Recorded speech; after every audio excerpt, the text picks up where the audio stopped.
Hello everyone, जैसे कि आपको पता ही है हम कर रहे थे रेशो के सामने, लेकिन उससे पहले आपसे एक रिक्वेस्ट है, प्लीज़ मेरे चैनल को सब्सक्राइब कर लीजिए और साथ ही साथ बेल आइकन को प्रेस कर लीजिए ताकि मेरी आने वाली हर वीडियो की नोटिफिकेशन आपको मिलती रहे। अब देखो हमारे पास नेक्स्ट सम दिया हुआ है, if A ratio B is equal to C ratio B then find the ratio between M A plus M C ratio M B plus M A D. तो अब देखो जो हमारे पास सबसे पहले गिवन है हम उसको लिखते हैं, ठीक है। इसको भी हम ऐसे लिख सकते हैं ना, ए अपॉन बी इंटू सी अपॉन डी। अब हमने इसके क्रॉस मल्टीप्लाई कर देंगे, ए डी सी बी, ठीक है। हमने इसको ए अपॉन सी की फॉर्म में कर लेना है, बिकॉज जहां से हमारे पास क्या है, M A plus M C दिया हुआ है ना, जो हमने निकालना है। तो जब हम इसमें से ए को सी को कॉमन निकालेंगे तो ए अपॉन सी बन जाएगा। तो हमें ए अपॉन सी के इन टर्म्स में इसको निकाल लेना है, A upon C, because A D C इधर मल्टीप्लाई हो रहा है तो इधर क्या हो जाएगा डिवाइड, बी को एज इट इज लिख लेते हैं और डी इधर मल्टीप्लाई हो रहा है तो इधर क्या हो जाएगा डिवाइड। अब हमारे पास ये वैल्यू आ गई। अब देखो हमारे पास निकालना क्या था, हमने M A plus M C divided by M B plus M D, इसको निकालना था ना हमने। तो अब हम जहाँ से क्या कर लेते हैं, सी निकाल लेते हैं। जब हम सी कॉमन निकालेंगे तो यहाँ पे क्या बन जाएगा, ए अपॉन सी प्लस एन, और जहाँ से जब हम डी निकालेंगे तो जहाँ पे क्या बन जाएगा, M B upon D, B upon D plus N, ठीक है। अब जहाँ पे हमारे पास C upon D as it is लिख लेते हैं, और जहाँ पे क्या है एम, ए अपॉन सी किसके इक्वल है, बी अपॉन डी के प्लस एन, और जहाँ पे क्या बन जाएगा हमारे पास एम बी अपॉन डी, इसको एज इट इज लिख लेंगे, B upon D plus N. अब देखो ये दोनों सेम हो गए, ये हम कैंसिल कर देंगे और हमारा आंसर आ जाएगा सी अपॉन डी। इसको भी हम ऐसे लिख सकते हैं ना रेशो की फॉर्म में। तो ये है हमारा आंसर। अब हमारे पास नेक्स्ट सम है,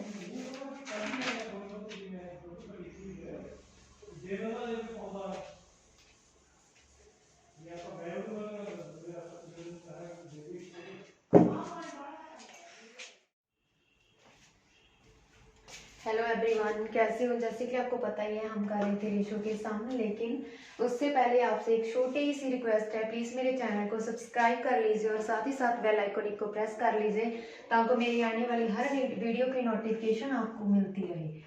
अब देखो हमारे पास नेक्स्ट सम है, if A ratio B is equal to 5:7, C ratio D क्या दिया हुआ है, 2a:3b, then find the value of the ratio A C ratio D D. तो सबसे पहले जो हमारे पास गिवन है हम उसको लिख लेते हैं, जैसे जहाँ पे है 5:7 ए बी है जो, तो सी रेशो डी क्या है 2a:3b। अब देखो हम इसको लिख सकते हैं ना, a upon B is equal to 5/7 and c upon d is equals to 2a/3b। अब देखो जे क्या बन गया, 2/3, साथ में आ जाएगा a/b इससे। अब देखो a/b की वैल्यू हमें पता है क्या है, 5/7, तो वो हम जहाँ पे पुट कर देंगे और इसकी वैल्यू क्या आ जाएगी, 2 5 10, 3 7 21, ठीक है। अब हमें निकालना क्या था, ए सी रेशो बी डी, इसको भी हम ऐसे लिख सकते हैं ना, ए सी अपॉन बी डी। ए सी, अब ए सी की वैल्यू क्या होगी, हम जहाँ से निकाल लेते हैं, ए क्या है 5/7, बी इधर डिवाइड हो रहा है तो इधर जाके क्या हो जाएगा मल्टीप्लाई। सेम ऐसे ही हम सी की निकालेंगे 10/21 इंटू डी, ठीक है। अब ए हमारे पास कितना है 5/7 बी, एंड सी कितना है हमारे पास 10/21 डी, और नीचे क्या है बी डी, उसको एज इट इज लिख लेते हैं। अब हमारे पास ये क्या बन जाएगा,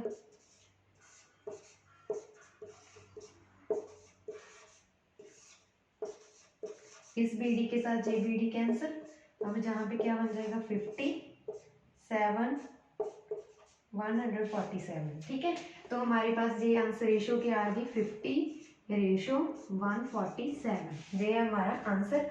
अब हम नेक्स्ट सम करते हैं, आप खुद ट्राई करना, अगर ना समझ आए तो वही वीडियो देखना।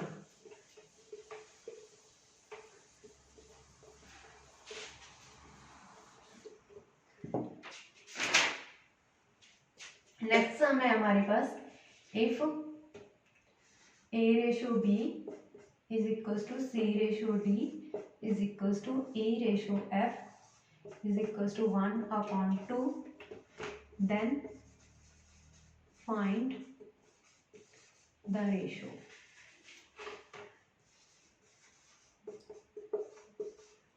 Three A plus 5C plus 7E ratio 3B plus 5D plus 7F। हमारे पास गिवन है if A B C D और ई एफ इन तीनों की रेशो 1/2 है, sorry 1:2, then find the ratio, between 3A plus 5C plus 7E ratio 3B plus 5D plus 7F। तो सबसे पहले जो हमारे पास गिवन है हम उसको लिख लेते हैं, जैसे A/B हम इसको ब्रेक कर लेते हैं। क्या था ये 1:2, C ratio D 1:2, E ratio F 1:2। अब देखो हम इसको लिख सकते हैं ना ऐसे, A/B is equal to 1/2, C/D is equal to 1/2 and E/F is equal to 1/2। जहां से हमारे पास A की वैल्यू आ जाएगी 1/2 B, C की वैल्यू आ जाएगी 1/2 D और साथ ही साथ E की वैल्यू आ जाएगी 1/2 F। अब हमें निकालना क्या है, सबसे पहले हम उसको लिख लेते हैं, जैसे जहाँ पे क्या है 3A plus 5C plus 7E ratio 3B plus 5D plus 7F। ठीक है, अब इसको भी हम ऐसे लिख सकते हैं ना, 3A plus 5C plus 7E divided by 3B plus 5D plus 7F। तो ये क्या बन जाएगा, अब हमारे पास क्या है 3A की वैल्यू क्या है 1/2 into B plus 5C 5 as it is, C की वैल्यू क्या है 1/2 D, अब फिर क्या है 7, E की वैल्यू क्या है 1/2 इंटू F डिवाइडेड बाई जो नीचे वाला है उसको हम एज इट इज लिख लेते हैं as it is plus 7F। अब हम जहाँ से 1/2 को कॉमन निकाल लेते हैं, जहाँ पे क्या बचेगा 3B plus 5D plus 7F और साथ ही साथ नीचे क्या बच जाएगा 3B plus 5D plus 7F। अब देखो इसके साथ ये वाला कैंसिल हो जाएगा और आंसर हमारा आ जाएगा 1/2, इसको हम लिख सकते हैं 1:2, ये हमारा आंसर। अब नेक्स्ट सम है हमारे पास